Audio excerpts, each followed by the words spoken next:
안녕하세요. 저는 평범한 40대 중반 아줌마입니다.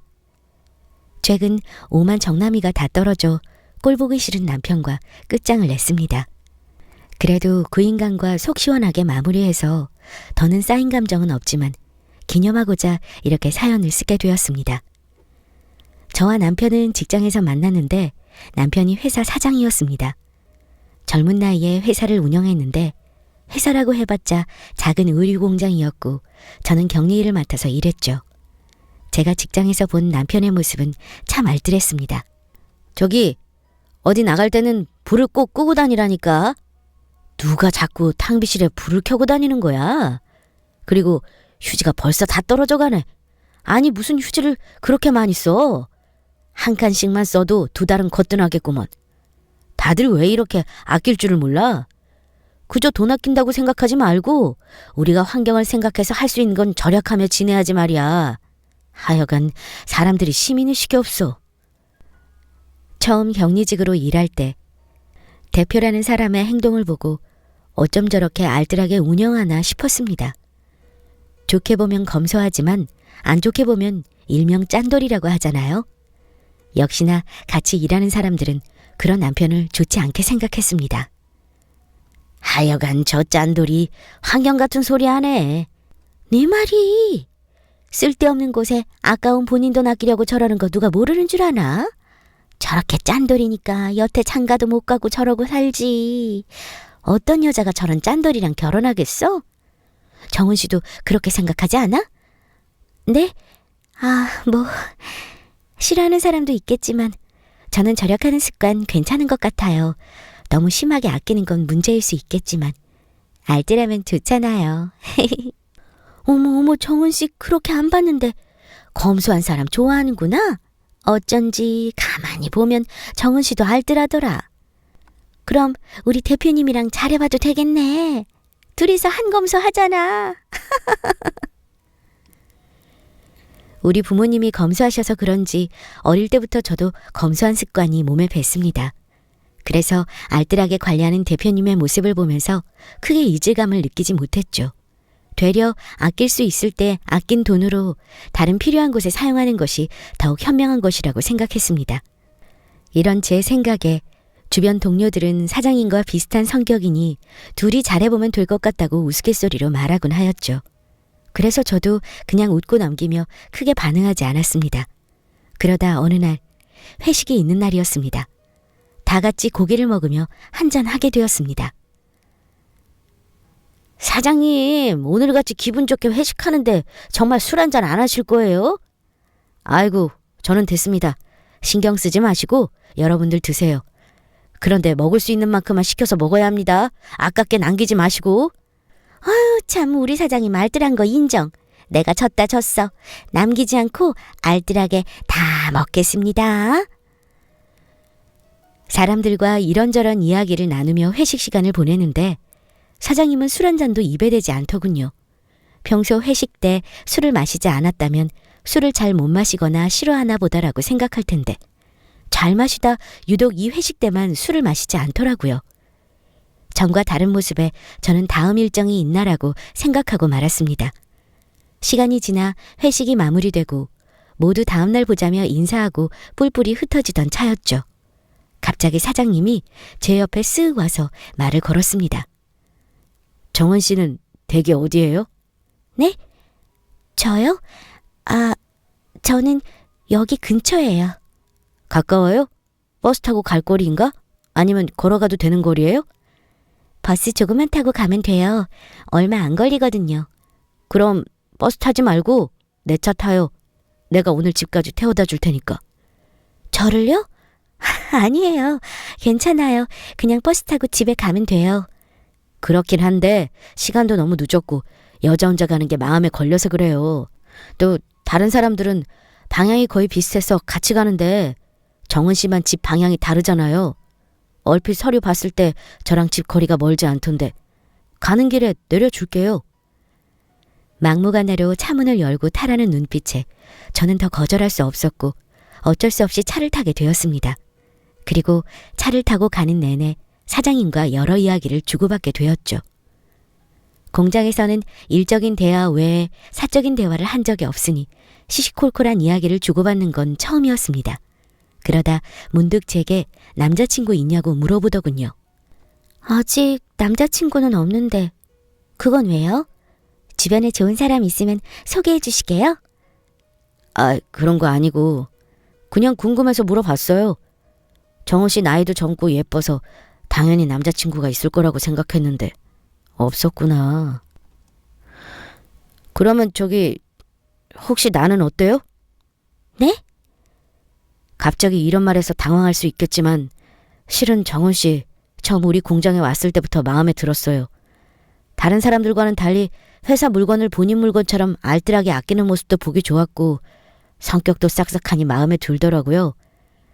그래서 저는 정훈 씨가 괜찮다면 한번 만나보고 싶은데 어때요? 아, 그렇구나.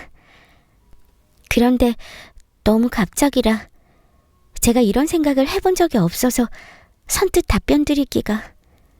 그럼 한번 진지하게 생각해보고 말해줘요. 사장님의 말을 끝으로 집에 도착한 후 다음날 출근 준비하고 누웠는데 사장님의 고백에 밤새 잠을 못 자고 설쳤습니다. 생각지도 못한 고백에 당황스러움이 컸지만 누군가에게 이렇게 고백받아 본 적은 처음이라 은근히 설레면서 좋았거든요. 나이는 궁합도 안 본다는 4살 차이였고 외모도 나쁘지 않았기에 한번 만나볼까 생각하게 되었습니다. 그리고 우연히 탕비실에서 사장님과 단둘이 있을 때 이런 제 마음을 전하게 되었고 그때부터 비밀 연애하며 조심스레 만나게 되었어요. 그리고 1년 정도 연애하자 나이도 있으니 결혼하고 싶다고 하더군요. 저도 만나보니 부모님께 잘하는 효자라 인성이 좋게 느껴졌고 알뜰한 소비 습관이 저랑 맞아서 마음에 들었습니다. 그렇게 저는 32살에 결혼했죠.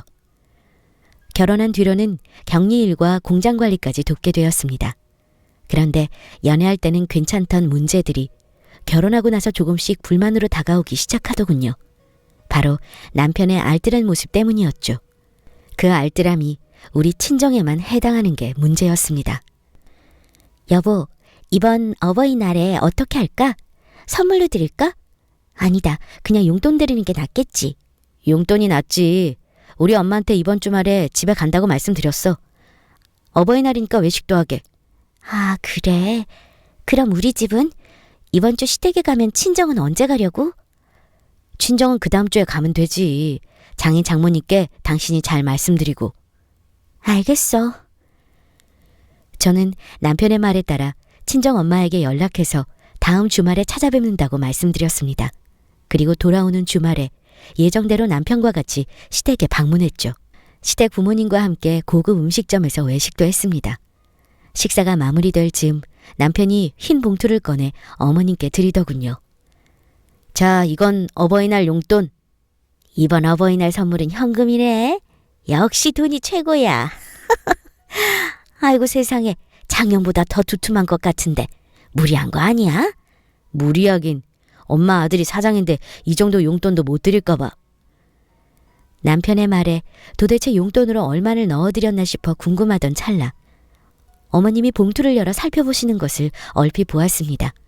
5만 원짜리로 꽤 두툼이 들어가 있더군요. 요즘 공장 매출이 좋아서 남편이 더 챙겨드렸나 보다 했습니다. 그리고 다음 주 주말이 다가왔습니다. 남편과 준비해서 친정으로 출발했습니다.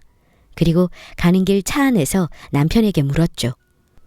우리 부모님이랑 어디서 외식할 거야? 저번에 갔던 곳 가려고?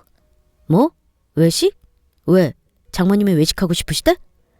제 말을 들은 남편은 외식 생각이 없었는지 제게 되물었습니다. 전 그런 남편의 말에 어이가 없었어요. 아니, 엄마가 외식하고 싶다고 하신 건 아닌데 난 당연히 외식하는 줄 알았지. 저번 주 시댁에 갔을 때는 외식했잖아. 아이, 그거야 당신도 알잖아. 우리 엄마 음식 못하는 거. 그래서 그냥 맛있는 거 먹고 싶어서 외식한 거지. 그런데 장모님은 우리 엄마랑 다르시잖아. 음식 솜씨가 얼마나 좋은데. 뭐? 그럼 우리 엄마는 음식 솜씨가 좋으니까 외식 안 하고 집에서 식사하려고 했단 말이야? 어버이날인데 엄마가 손수 차린 음식을 드시게 하겠다고? 그건 아니지. 난 당연히 양쪽 부모님께 똑같이 하는 줄 알고 엄마한테 외식할 거라고 말씀드렸단 말이야. 아니, 왜 그랬어? 말씀드리기 전에 나한테 먼저 물어봤어야지. 난 당연히 똑같이 하는 줄 알았다고. 당신이 생각해도 그렇잖아. 차별하는 것도 아니고. 차별이라니, 무슨 말을 그렇게 섭섭하게 해. 내가 설마 우리 집이랑 친정을 차별하겠어? 어쨌거나 말씀드렸으니 어쩔 수 없고 근처에 내가 아는 음식점 하나 있어. 거기서 외식하자. 남편에게 섭섭한 감정이 계속 남아있었지만 중요한 건 부모님과 함께하는 식사 자리를 해결해야 하므로 감정을 누르고 남편이 안다는 중식 요리점으로 식사하러 부모님과 함께 갔습니다. 입구를 열고 들어가니 순간 기분이 팍 상했습니다. 꼭 엄청나게 비싸고 고급스러운 곳을 가야 하는 것은 아니지만 시댁과 갔던 곳과는 많이 비교되는 모습에 기분이 좋지 않더군요. 우여곡절 끝에 식사를 마치자 남편이 어버이날 용돈이라며 엄마에게 봉투를 건넸습니다. 그런데 한눈에 봐도 시어머니께 드렸던 봉투 두께와 차이가 있었습니다. 거기서 또 기분이 상했어요. 그리고 결정적인 것은 계산할 때였습니다. 계산하다 말고 남편이 잠시 차에 다녀온다고 뛰어갔다 오더니 손에 뭔가를 들고 오더군요. 그게 뭐야? 여기 음식점 쿠폰. 여기가 체인점이라 우리 동네에도 있어서 쿠폰 모아놓은 거 사용하려고. 원래는 안 되는 건데 여기 사장님이랑 내가 잘 알아서 쿠폰 써도 된다고 하시네? 남편은 할인 쿠폰 사용할 생각에 기분이 좋은 건지 실실 웃으며 마저 계산을 하러 들어갔습니다. 그 모습을 보니 참고 참았던 화가 터질 지경이었죠. 아무래도 이 사건에 대해서 이야기해봐야 할 것 같아서 집에 도착하자마자 남편에게 따지고 들었습니다. 그랬더니 남편의 반응이 참 어이가 없었죠. 아니, 꼭 우리 집이랑 친정이랑 똑같이 해야 해? 한 게 중요하잖아. 피곤하게 왜 이렇게 하나하나 따지고 들려고 그래? 그리고 할인 쿠폰 사용해서 아낄 수 있으면 좋은 거지. 언제는 알뜰한 모습이 좋다며. 알뜰한 모습 좋지. 좋은데 그게 우리 친정과 관련된 것에만 아끼려고 하니까 그렇지. 그리고 내가 말을 안 해서 그렇지. 당신 이렇게 시댁이랑 친정 차별한 게 한두 번이 아니야. 나 정말 당신한테 너무 섭섭해. 에이, 당신이 너무 예민하게 받아들이는 거 아니야? 난 전혀 차별한 거 아니고 그런 마음도 없어. 아이고, 그래. 내가 미안해. 다음에는 신경 쓸게. 저는 남편의 사과에 속상한 마음을 겨우 진정시켰습니다. 마지못해 하는 사과지만 다음에 또 그러면 정말 크게 싸울 것을 각오하고 버릇을 고쳐놓으려 했죠.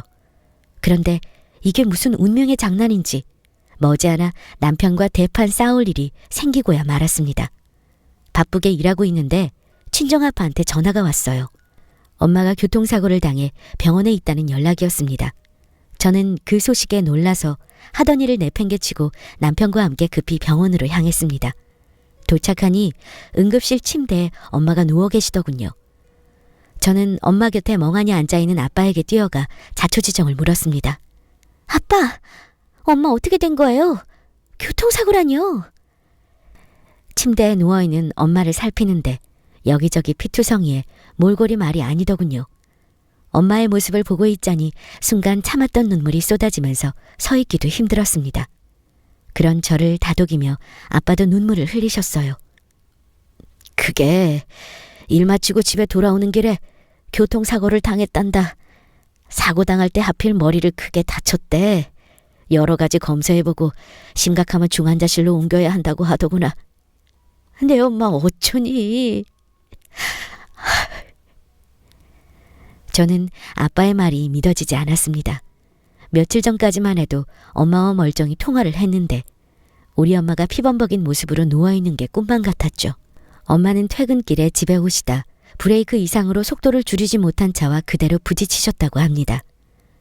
엄마의 상태를 보니 달리던 자동차의 속도가 높았다는 것을 알 수 있었습니다. 곧이어 검사를 진행했지만 머리를 세게 부딪힌 탓에 상황은 심각했습니다.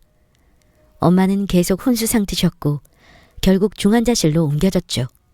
저는 아빠와 교대하며 엄마 곁을 지켰습니다. 엄마가 꼭 깨어날 거라는 희망을 안고 아빠와 함께 엄마를 간호했죠. 그렇게 엄마가 혼수 상태로 지내다 보니 의사가 그러더군요. 죄송하지만 더 이상 저희가 해드릴 수 있는 게 없습니다. 사고 당시 뇌에 큰 충격이 가해져서 회복하기 어려운 수준이었습니다. 수술은 무리라고 판단되어 여러 가지 치료를 고려하던 중 약물 치료로 진행했습니다만 안타깝게도 조금의 변화조차 없었습니다. 그런데도 기적을 바라며 최선을 다했지만 더 이상 뇌가 반응하지 않습니다. 아무래도 뇌사인 것 같습니다. 이런 말씀드려 죄송합니다. 믿을 수 없는 의사의 청천벽력 같은 말에 저는 그만 정신을 잃고 말았습니다. 깨어나 보니 병실이더군요. 그리고 이내 제 머릿속은 엄마 생각으로 가득 찼습니다. 쓰러지고 일어나자마자 엄마를 생각하며 눈물을 쏟았죠. 우리 엄마가 뇌사라니. 믿고 싶지 않았고 어떻게든 의사를 설득해서 지푸라기라도 잡고 싶었지만 결국 우리 엄마는 뇌사 판정을 받게 되었습니다. 그렇게 기계의 도움 없이는 숨도 쉬기 어려운 상태가 되어버렸죠. 그래도 전 희망을 잃고 싶지 않았습니다. 뇌사라서 더 이상 회복이 불가능하다는 것을 잘 알지만 도저히 엄마를 보낼 자신이 없었죠. 그래서 저는 하던 일도 그만두고 깨어나지 않은 엄마의 곁을 지켰습니다. 무려 1년이 넘는 시간 동안 말이죠. 그런 제 모습에 어느 날 남편은 이야기 좀 하자며 저를 붙잡았습니다. 당신 언제까지 이럴 거야? 뭐가? 장모님 계속 저렇게 병원에 둘 거야? 그게 무슨 소리야? 그럼 어쩌자고. 당신 지금 우리 엄마를 포기하자는 거야? 아니, 그게 아니라. 맞잖아. 자식이 어떻게 엄마를 포기해? 나 우리 엄마 2번 다시 일어나지 못한다고 해도 이대로 이렇게 손 놓기 싫어. 당신 마음 어떤지 잘 알겠는데 우리 현실적으로 생각하자. 1년이 넘게 장모님 때문에 공장 일도 내팽개치고 계속 병원에만 매달려 있었잖아.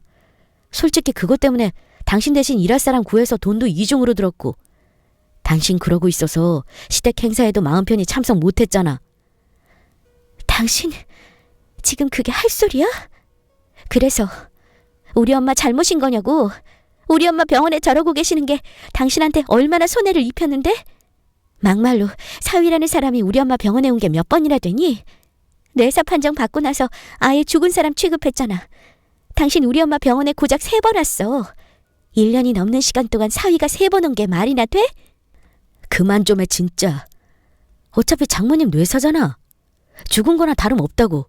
왜 이렇게 보내드리질 못하고 집착하는 거야? 죽긴 누가 죽어. 우리 엄마 지금도 여전히 숨쉬고 살아계셔. 그야 기계 때문에 그렇지. 그 기계 아니면 심장도 안 뛰고 숨도 못 쉬잖아. 그리고 말이 나와서 하는데 병원비 어떻게 감당하려고 그러냐? 보험금에 합의금 받은 거 거의 다 써가지 않냐? 그 돈 다 쓰면 앞으로 병원비는 어쩔 건데. 이 와중에 병원비 걱정이야? 당신 정말 어쩜 이러니? 아낄 걸 아껴야지. 앞으로 두는 돈이 아까워서 우리 엄마 산소호흡기를 떼자는 거니? 그렇게라도 돈 아끼고 싶어? 제발 좀. 이성적으로 생각해. 누군 뭐 땅 파서 돈 버냐? 죽어라 일해서 벌잖아. 내가 왜 그 병원비를 다 감당해야 되는데? 지금까지 내 돈 들어가지 않았으니까 그러려니 했어.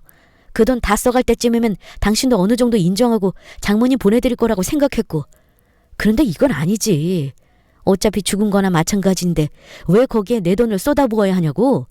거기다 진작 보내드렸으면 보험금이랑 합의금도 허투루 쓰지 않을 수 있었는데. 그리고 계속 그 기계 따위한테 의존해 있는 게 정말 장모님이 바라는 모습일 것 같아? 이건 우리 모두를 망치는 일이야. 그러니까 우리 그만 붙잡고 장모님 보내드리자. 우리도 우리 인생 살아야지. 뭐하러 애 먼 곳에 돈을 낭비하면서 일해야 하냐고. 눈물을 흘리며 남편의 말을 다 듣고 보니 내가 지금까지 이딴 새끼를 남편이라고 의지하며 살았구나 싶은 게 마음이 참 힘들었습니다. 안 그래도 엄마 일로 방황하는 제 마음은 더욱 절망의 끝으로 떨어지더군요. 저는 남편의 말을 듣고 상종 못할 인간이라고 생각되었습니다. 그리고 마음을 먹었죠. 장모님에게 드는 돈이 아까워 아내에게 이런 막말을 하는 남편이라면 필요 없다고 말입니다. 그렇게 남편과 이혼을 생각하게 되었습니다. 그렇지만 한편으로 혈압이 있는 우리 아빠가 남편이 엄마에게 쓰는 돈을 아까워한다는 사실과 딸의 이혼을 받아들이실 수 있을까? 괜히 충격받지 않으실까 걱정되었죠. 그래서 저는 천천히 기회를 살피며 이혼 준비를 해야겠다고 생각했습니다. 그리고 계속해서 거지 같은 말을 쏟아내는 남편에게 말했습니다. 네가 하는 말 더 들을 것도 없어. 당분간 아빠랑 지낼 테니까 그렇게 알아. 저는 간단히 짐을 챙겨 병원으로 향했습니다. 그리고 이때부터 병원에서 먹고 자며 생활했죠. 이런 제 모습을 걱정하시는 아빠에게는 아무렇지 않은 척 거짓된 행동으로 안심을 시켜드려야 했습니다. 그리고 남편과 어떻게 이혼하면 좋을지 기회를 보고 있었죠. 그런 상황으로 몇 달이 흘렀습니다. 어느 날 연락 한 통 없던 남편이 전화했는지 핸드폰에 부재중으로 찍혀 있었습니다. 저는 또 무슨 소리를 하려고 그러나 싶어 무시하려고 했지만 몇 달 만에 연락이라 궁금하기도 해서 전화를 걸었죠. 신호음이 얼마 안 가고 남편이 빠르게 전화를 받더군요. 여보세요? 무슨 일이야? 왜 전화했어? 여보, 큰일 났어. 지금 당장 우리 집으로 와줘. 당신한테 할 말이 있으니까. 오랜만에 통화하는 남편의 목소리는 참 이상했습니다. 무슨 일인지 몰라도 상당히 떨리고 울먹거리는 게 보통 큰 일이 아닐 거라고 생각했죠. 그래서 저는 무슨 일인가 싶어 남편이 있는 집으로 향했습니다. 집에 들어가니 남편은 저를 보자마자 울먹거리면서 울음을 터뜨리더군요. 그리고 제게 흐느끼면서 말했습니다. 여보, 우리 엄마 어떡해? 우리 엄마 불쌍해서 어쩌면 좋아. 왜 이래? 울지 말고 무슨 일인지 똑바로 말해봐. 어머님이 왜? 우리 엄마 치매래. 알츠하이머인가 뭔가. 계속 깜빡깜빡하신다 했는데 치매일 줄 누가 알았겠어? 그냥 늙어서 깜빡하는 거라고 생각했는데 엄마가 집이 어딘지 잊어버려서 한참을 찾다 경찰이 발견했어. 그게 너무 이상하다 싶어서 병원에 검사했더니 빌어먹을 치매래. 앞으로 점점 더 심해질 텐데 어쩌면 좋을지 모르겠어. 그나마 속도를 늦추는 약이 있다고 하는데 뭐든 다 해보려고. 좋은 간호인도 구하고 그리고 앞으로 당신도 우리 엄마 좀 챙겨줘. 그래도 당신 시어머니잖아. 나랑 당신이랑 같이 불쌍한 우리 엄마 극진히 모시면 하늘이 감동해서라도 그나마 치매가 더디게 오지 않을까 싶어. 오랜만에 만난 남편의 입에서 시어머니의 치매 소식을 듣게 되니 놀랍기도 했지만 세상 참 불공평하지 않다는 생각이 들었습니다. 그리고 지금이 남편과 헤어질 절호의 기회라고 생각이 들었죠. 저는 남편이 제게 해준 말을 고스란히 되돌려주고 싶었습니다. 그래서 엉엉 울고 있는 남편에게 말했어요. 뭐하러 돈 아깝게 그딴 데다 돈을 쓰려고 그래? 그렇게 버릴 돈 있으면 차라리 날 줘. 뭐? 버릴 돈이라니. 당신 무슨 말이 그래? 우리 엄마 치매라니까? 알아, 치매. 재수없어서 걸린 치매는 참 안타까운데 우리 이성적으로 생각하자. 어차피 치매 속도 지연시켜줄 약이 있다고 해도 언젠가는 심해질 텐데 그게 무슨 소용이야? 시간을 조금만 늦출 뿐이지. 치매라는 사실은 변하지 않아. 당신 돈이 남아돌아? 치매 병간호로 들어가는 돈이 한두 푼인 줄 아나 보네. 약값에 간병비 어떻게 감당할 거야? 살아계시는 동안 계속 돈이 어마어마하게 들어갈 텐데 당신 땅 파서 돈 버는 거 아니잖아. 약이랑 간병에는 무슨... 돈 아깝게 그러지 말고 치매 점점 심해지면 방에 자물쇠 하나 걸어서 거기 모셔. 그렇게 가둬놓고 당신이 금이야 오기야 간호하면 되잖아. 당신 지금 말 다 했어? 무슨 말이 그래? 시어머니가 지금 치매라는데 그게 나한테 할 소리야? 너 원래 이렇게 못된 사람이었어? 이렇게 독한 사람일 줄 정말 몰랐다. 치매가 뭐? 우리 엄마는 지금 뇌사야. 넌 그래도 살아계시잖아. 난 죽어있는 우리 엄마 보내지도 못하고 이렇게 붙잡고 있어. 그런 나한테 너는 뭐라고 그랬니? 돈 아까우니까 호흡기 떼자고 했잖아. 넌 그런 개소리 잘만 해놓고 난 왜 하면 안 되니? 극진이 간호 같은 소리 하네. 그렇게 귀한 엄마 너나 극진하게 모셔. 난 치매 걸린 너희 엄마 극진하게 간호할 생각이 추워도 없으니까. 그리고 우리 이혼해. 진작 너 같은 거랑 헤어졌어야 했는데 혈압 있는 우리 아빠마저 잘못되실까봐 내가 잠시 망설였다. 그런데 오랜만에 연락해서 한다는 소리가 개소리뿐이어서 정신이 확 드네. 아주 정신 차리게 해줘서 고맙다. 조만간 이혼장 보낼 테니까 그런 줄 알아. 저는 그 말을 끝으로 뒤돌아 현관으로 향했습니다. 남편은 잠시 생각하다 아무래도 이건 아니다 싶었는지 울며 불며 제게 매달리더군요. 여보, 그래도 이건 아니지. 당신 없이 앞으로 나 혼자 어쩌라고? 사람 힘들 때 버리는 거 아니잖아. 당신 나한테 이러면 안 되지. 우린 부부고 서로 의지하면 얼마든지 이겨낼 수 있어. 그러니까 제발 이러지 마.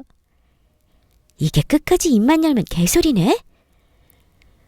전 남편의 손을 거칠게 뿌리치고 재빠르게 집을 나왔습니다. 그리고 곧바로 이혼 절차를 밟았습니다. 합의 이혼으로 진행하려고 하였으나 끈질기게 이혼을 거부하는 바람에 소송으로 진행하게 되었죠. 그 결과 남편의 지난 잘못이 이혼 사유로 인정되어 재산의 반은 분할받고 이혼하게 되었습니다. 남편의 재산으로 어느 정도 여유가 생겼지만 그래도 가끔 일을 하며 병원비에 보태고 아빠와 생활할 계획입니다. 그리고 이혼 사실을 아빠에게 알리는 것이 가장 걱정되었는데 생각보다 아빠는 덤덤하시더군요.